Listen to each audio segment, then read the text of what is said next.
క్రీస్తునందున్న ప్రియులకు ప్రేమతో వందనాలు తెలియజేయుచున్నాను. జూన్ నెల 16వ తేదీ 2024. ఈరోజు దేవుడు మనకు చేస్తున్న వాగ్దానం ఏమిటనగా, లూకాసు వార్త 1వ అధ్యాయం 50వ వచనం. ఆయనకు భయపడు వారి మీద ఆయన కనికరము తరతరములకు ఉండును. ఆమెన్. నా ప్రియమైన సహోదరి సహోదరులారా, మనమారాధించేటువంటి దేవుడు కనికర పూర్ణుడై ఉన్నాడు. దేవుడు మన యొక్క స్థితిని చూసి కనికరపడే దేవుడై ఉన్నాడు. మన లేమిని, మన బాధను, మన అనారోగ్య పరిస్థితిని, మన యొక్క దీన స్థితిని చూసి దేవుడు కనికరపడేవాడై ఉన్నాడు. దేవునికి మహిమ కలుగునుగాక. నా ప్రియులారా, లోకము మన స్థితిని చూసి హేళన చేస్తుంది. కొన్నిసార్లు మన అనుకున్న వాళ్లే మన పరిస్థితుల్లో మనల్ని ఓదార్చటానికి, తోడుగా నిలబడటానికి, ధైర్యం చెప్పటానికి బదులుగా మన స్థితిని గూర్చి 10 మందికి చెప్పి బాధ పెడుతూ ఉంటారు.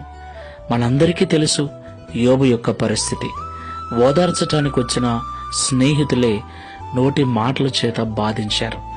కట్టుకున్న భార్యనే మాటల చేత బాధించింది.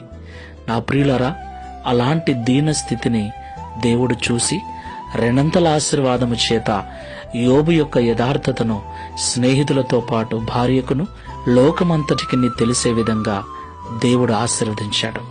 దేవునికి మహిమ కలుగునుగాక.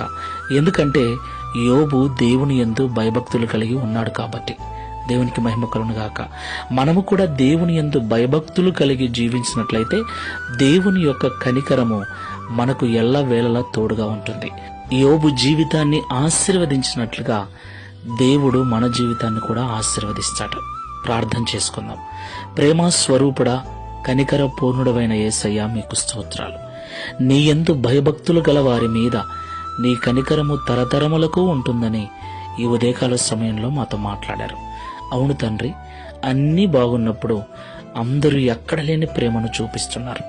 పొరపాటున ఒక రోగమే వచ్చింది, ఆర్థిక పరమైన నష్టమే వచ్చింది, ఇబ్బందుల్లోనే మేము ఉన్నామంటే ఆదరించటానికి బదులుగా సూటిపోటి మాటల చేత బాధిస్తూ మా స్థితిని గురించి అనేకులకు తెలియజేసి మాకు సమాజంలో అవమానాన్ని కలిగించే విధంగా ప్రవర్తిస్తూ ఉన్నారు. అయితే మా స్థితి ఎలాంటిదైనా మేము నీ యందు భయభక్తులు కలిగి ఉన్నట్లయితే నీవు కనికరము చూపించి యోబును ఆశీర్వదించినట్లుగా మమ్మల్ని ఆశీర్వదిస్తావని ఈ ఉదయకాల సమయంలో మాతో మాట్లాడినందుకు స్తోత్రాలు. ఈ ప్రార్థనలో ఏకీభవిస్తున్న వారు ఎవరైనా అలాంటి పరిస్థితుల్లో ఉంటే, వారి స్థితిని చూసి ఎగతాళి చేయబడుతూ చులకనగా చూడబడుతూ ఉంటే దయతో జ్ఞాపకం చేసుకోనండి.